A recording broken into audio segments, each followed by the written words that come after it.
A prancheta vai ser Flamengo e Palmeiras, uma Olha aí comparação que aí. show. Calma que o Cezão tá aqui, pronto.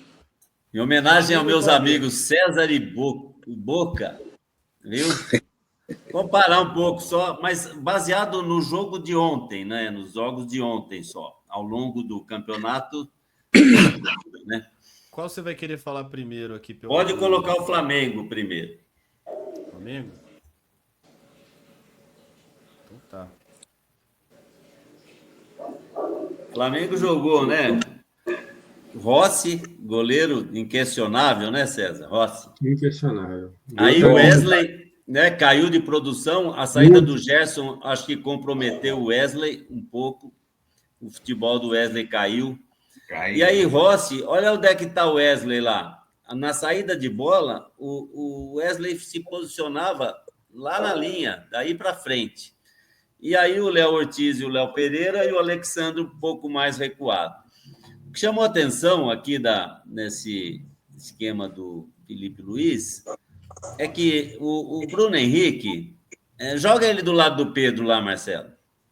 Putz, eu não Joga. consigo mexer Ah, você nessa não consegue imagem aqui. mexer? Tá, na marcação, o Bruno Henrique, ele foi meio que, é o nosso segundo atacante, nós vamos jogar com o Bruno Henrique e Pedro mais à frente. Só que isso só valia para a hora que o time perdia a posse de bola, voltava, fechava as linhas atrás do meio-campo, e aí sim o Bruno Henrique ficava mais junto ao Pedro, sem tanta responsabilidade. Mas na saída de jogo do Flamengo era sempre assim. O Bruno Henrique, ele vinha jogar como um meio armador aqui, à frente do Alexandre e à frente do De La Cruz. E esse time aí ficava um pouco penso em tese, né? Porque você tem um meia que seria no lugar do Arrascaeta, aí você tirou, né? Agora Tá, eu isso consigo aí mexer. volta o Bruno Henrique. Na marcação, para trás das linhas era isso.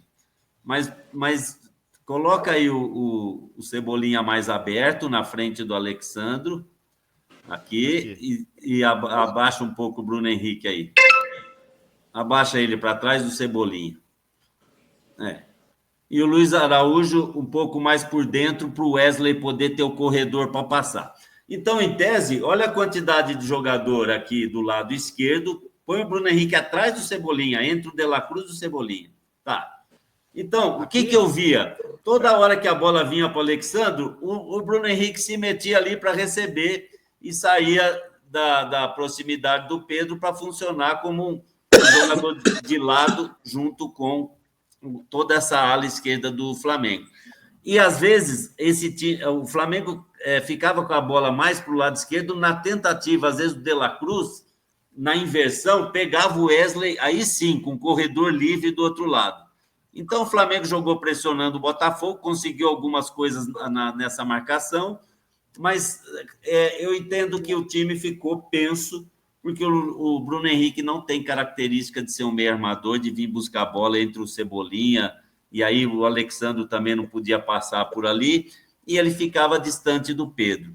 Então, acho que o Felipe Luiz aí, ele poderia ter pensado de outra forma, não sei quais jogadores poderiam estar disponíveis, mas não gostei dessa formação. E na Luiz direita? Araújo. Oi?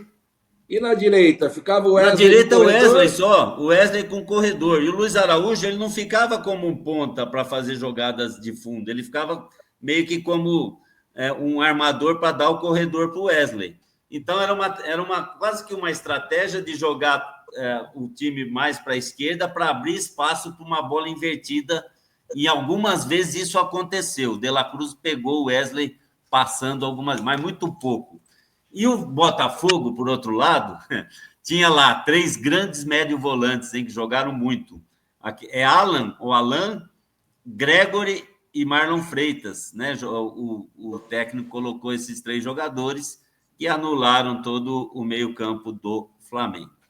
E aí, outra situação, eu tenho um amigo que fala assim: de onde nada se espera, nada acontecerá.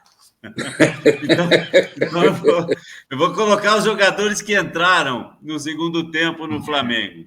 Bom, aí ele mexe já de cara, com 12 a 15 minutos, ele já tira o Pedro e o Bruno Henrique para colocar Juninho e Matheus Gonçalves.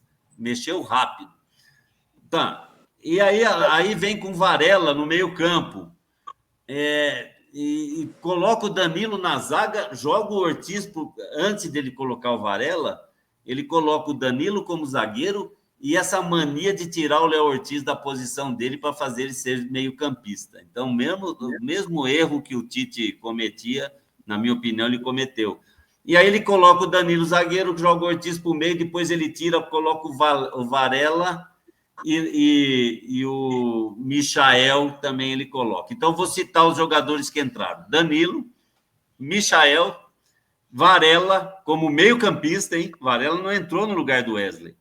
Matheus Gonçalves, que é uma promessa, né? Mas e Juninho, esse centroavante que chama Olávio, viu, Otávio Boca? Ele chama Olávio Júnior.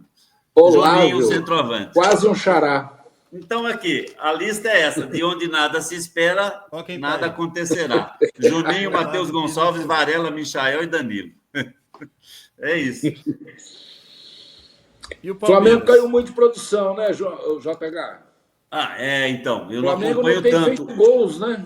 Eu vi esse jogo só. Eu acho assim, eu estava lá no Rio e eu começava a conversar com os motoristas de Uber, a grande maioria flamenguista. E muitos falavam isso. O Gerson saiu, o Wesley não joga mais. Aí uma coisa que eu falava para eles, cara, o Felipe Luiz estava cotado para a seleção brasileira, agora tá com que nem fala a leizão, né, Dudu? A vaca deitou, está com o pé na demissão, então não pode.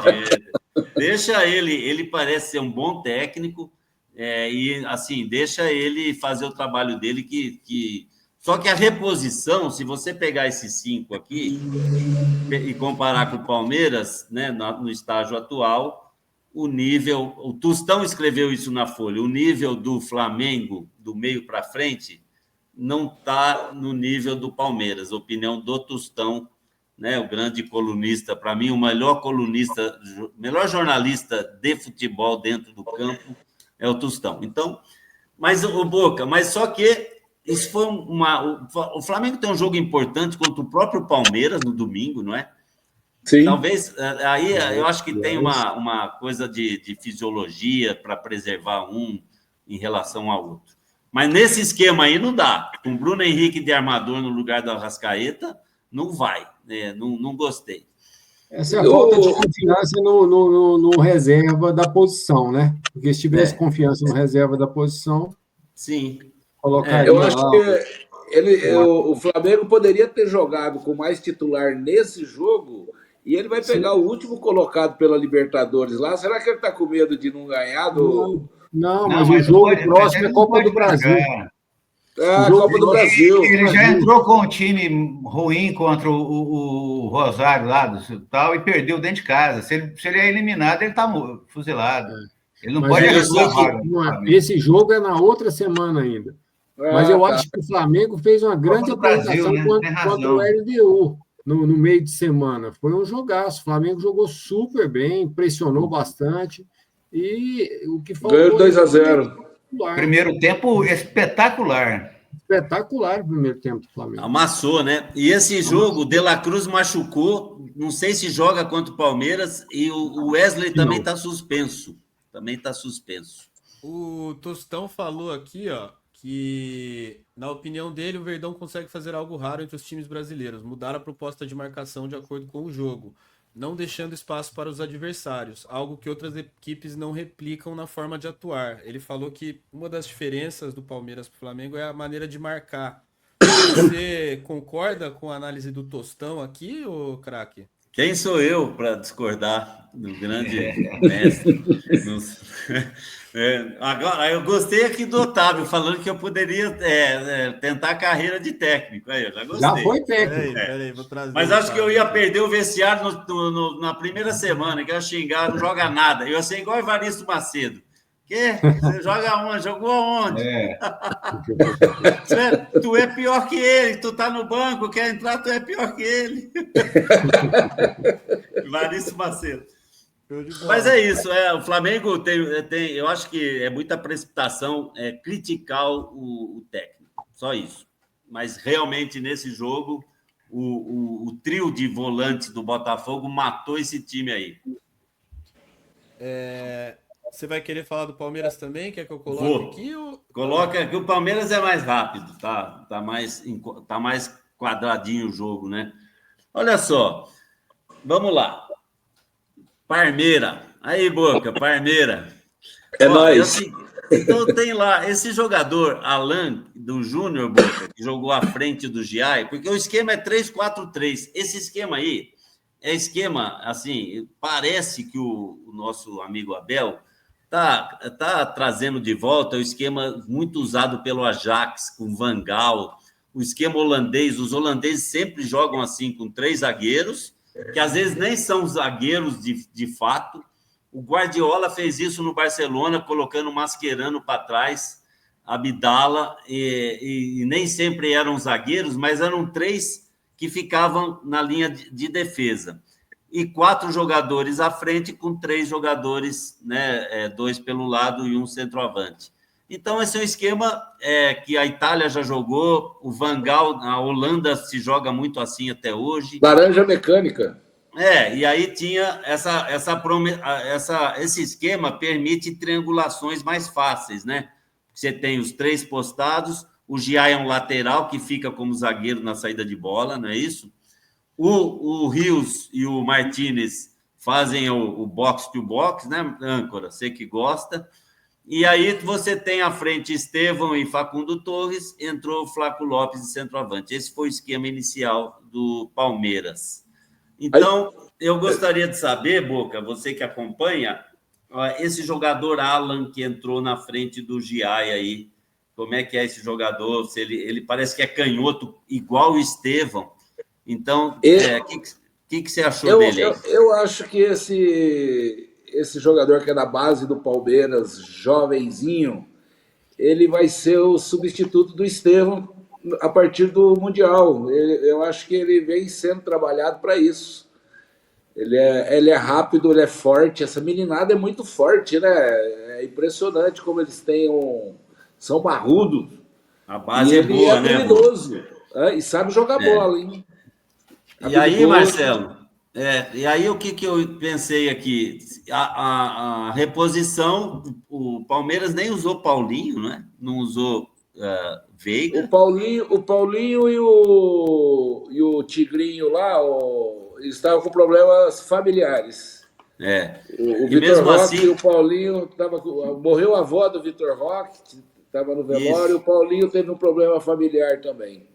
Mas você pega as substituições do Palmeiras, vê aí, você vai colocar quem entrou? Coloca aí, Marcelo. Vamos lá. Eu não assisti esse jogo inteiro, João. Eu estava na missa. Eu perdi as missas do sábado e de domingo de manhã, fui na missa no domingo à noite. Não tinha outra opção. Entrou Bruno Fux, Maurício, Evangelista, o Luigi e o Thales, que são os 2 meninos. Né? Então, assim, você pensar, nada muito grandioso aí, mas o Maurício foi o que decidiu o jogo.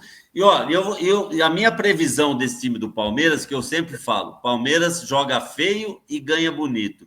Cara, ele deu uma sorte no segundo gol do Maurício, que o Luigi pega a bola, vai cruzar na área, a bola esbarra rebate no zagueiro do Bragantino, cai na marca do pênalti para o Maurício.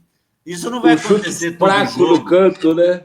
Eu não sei, viu? Eu acho que já estão colocando o Palmeiras lá, joga feio, ganha bonito, 1, 2, 3, 4, 5, 6, até o erro aprender que só o erro tem vez. Fala, poeta. É isso. Então, eu não aposto, hein, que ele vai deslanchar muito, não. Tá com um pouco de sorte também. Esse jogo de domingo é decisivo. O Flamengo não pode deixar o Palmeiras dar uma escapada assim, não, hein? Tem que pelo menos... Não, mas tá muito cedo. Mas... Quantas rodadas ainda tem para parar? Mais 4, 3. 4 rodadas. Vão ser 12 rodadas, eu acho, né? Pois é isso, pessoal. É a prancheta do JHP. Muito bom. Beleza, hein? Show de